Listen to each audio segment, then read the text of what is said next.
Morning Glory. Welcome to Lisa Ann Can. I'm Lisa Ann. Today we're going to make homemade granola. So I've gathered my ingredients, a large bowl, my oats. I use the old-fashioned, not the quick cook, a little bit of yogurt plain, a cup of water, and a measuring cup. Rolled oats are already processed. They've been steamed and flattened. A lot of whole grains still have a lot of phytic acid in them. So the idea here is that we're going to use a little yogurt and let the oats soak for a few hours to help make the oats more digestible. We start with 6 cups of rolled oats or more. My yogurt is plain whole fat yogurt. All you need is 1 to 2 tablespoons of yogurt, and if I had fresh yogurt brand new, I would just take a couple tablespoons out, put it in a jar of water, shake it, and then pour it over. But I just happened to use the last of this recently, so all I'm going to do is pour the 1 cup of water into the yogurt container, and shake. Pour it over, give it a good stir, and cover it and set it aside. It's best to let it set aside for 7 hours. Okay, the oats are finished soaking in the yogurt water mixture, and now it's time to start putting the ingredients together. Okay, I've gathered everything that I need. I have pre-measured. The recipe calls for between 1/2 and 1 cup of each of the following ingredients, so you can use what you have or a mixture of things that you have. I've got a cup of sunflower seeds, a cup of shredded coconut, a cup of chopped nuts. I have about a 1/2 cup of flax meal. You can use up to a cup, so we'll go ahead and put those in.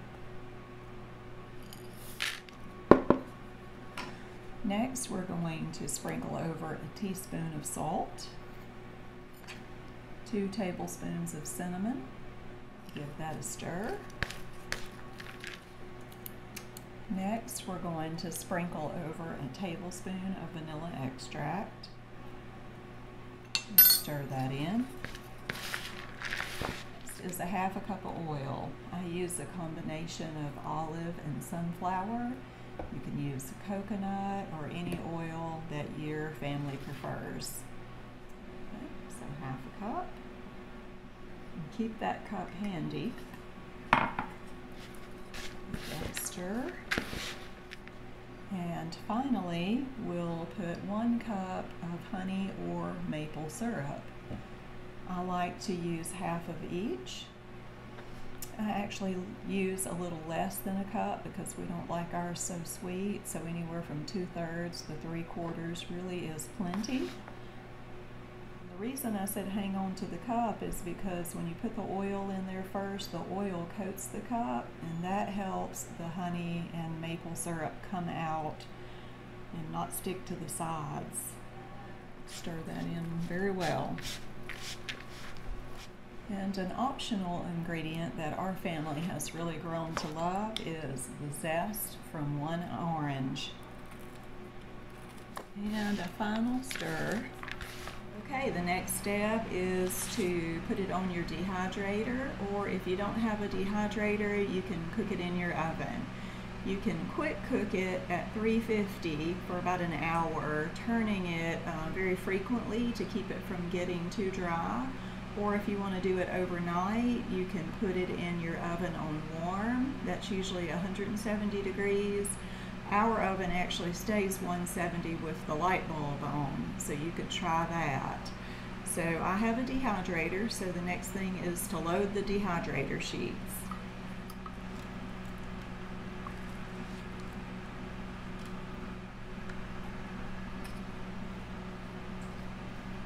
put about 4 cups on each sheet, and then I run my spoon through it, breaking it up a little bit to give it some air spaces in between. Yep. Now all we have to do is wait about 12 hours or so. If you'll stay tuned, we'll go on and jump into God's Word for a few minutes, and then in the morning we'll come back and add a few more things to the granola. As we were talking about adding the yogurt to the oats to make the oats more digestible, my mind started thinking on meditating on the Word of God and the Word of God being nourishing. So I made a few notes, and I'd just like to share those with you today. So let's start in 1 Timothy chapter 4 and verse 6. This is Paul writing to Timothy, giving him instructions for godly living. And he's talking about teaching doctrine, teaching sound doctrine. And he says in verse 6, if thou put the brethren in remembrance of these things, thou shalt be a good minister of Jesus Christ, nourished up in the words of faith and of good doctrine, whereunto thou hast attained. So the words of the Bible are nourishing to us, just as the food that we put in our body is nourishing to our body. So let's drop on down to verse 15 and read, meditate upon these things, give thyself wholly to them, that thy profiting may appear to all. So sound doctrine is profitable to each of us, and to meditate, again, the idea of dwelling on it like you would digest your food. It slowly passes through your body, and your body takes out what it needs. So as we read God's Word, and we're nourished up with these words, and we meditate on these things, it says, give thyself wholly to them. Well, that word holy is found in another one of Paul's letters, and that is in 1 Thessalonians chapter 5, verse 23. So let's read that. Here Paul is writing, and he says, and the very God of peace sanctify you wholly. And I pray God your whole spirit and soul and body be preserved blameless unto the coming of our Lord Jesus Christ. So it's the Bible that tells us that we are spirit, soul, and body. We're so aware of our body. Hunger is a great example. Any kind of lust, anything that you have a desire for, that desire usually comes from your body.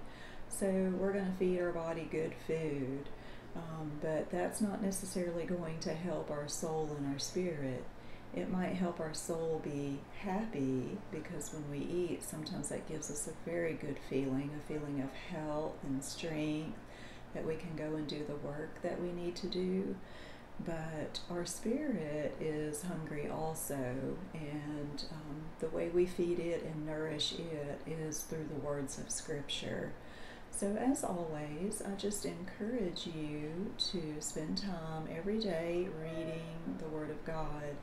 In doing so, you're feeding your spirit.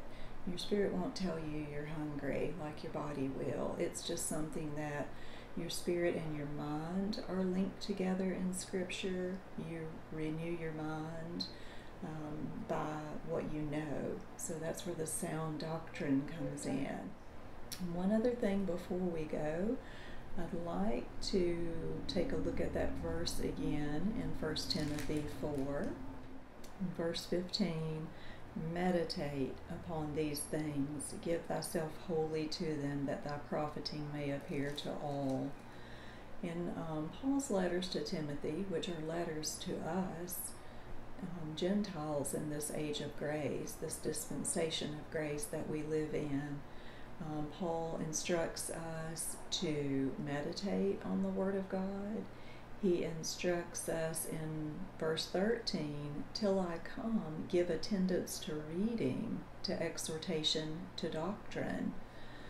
So he expects us to spend time in the Word. He knows that that's how we renew our mind. That's where we get knowledge from. And also in 2 Timothy chapter 2 and verse 15, he tells Timothy to study to show thyself approved unto God, a workman that needeth not to be ashamed, rightly dividing the word of truth. And of course, the one thing that's necessary for you to understand the Word of God is to be saved. And the way that you can be saved is to know that you're a sinner. Most people don't have problems with that. Most people who are honest with themselves know that they sin against God and sin against other people every day in what they say and what they think and what they do. So that's not usually the difficult part. The difficult part seems to be wanting to do some type of work. I'm going to repent of my sins, I'm going to clean up my act, and then I'll start going to church, or then I'll follow God. God did not die for cleaned up men. He died, it says in Romans, for the ungodly. He died for his enemies. You can read that in Romans chapter 3, 4, and 5, and I encourage you to do that. And then in 1 Corinthians chapter 15, verses 1 through 4, he tells us very plainly what is the gospel of our salvation, that Christ died, and that he was buried, and that he rose again. And if we're trusting Christ's work to pay for our sins, that is who can be saved. Your works will not save you. They can't. Think of the best person you ever can think of. Mother Teresa always comes to mind, but unless she personally trusted in Christ to pay for her sins, she was not saved. So I just encourage you to trust in Christ. He did all the work, and he wants to save you, and you can be saved. You just have to know that and believe it. And once you trust in him, you're saved, and then you can have assurance of salvation. And then when you turn to the scripture, God wants you to know him, and he'll begin to open up your understanding. He wants you to know. He wants your mind to be renewed so that you can grow. I hope this has been encouraging to you. So hang on, and we'll take a look at our granola. Welcome back. It's time to take the granola out of the dehydrator and finish it up. First thing I do is just lift up the flexible dehydrator tray and jump it into the bowl. Okay, the granola is quite chunky, as you can see, so it's good to break that up a little bit.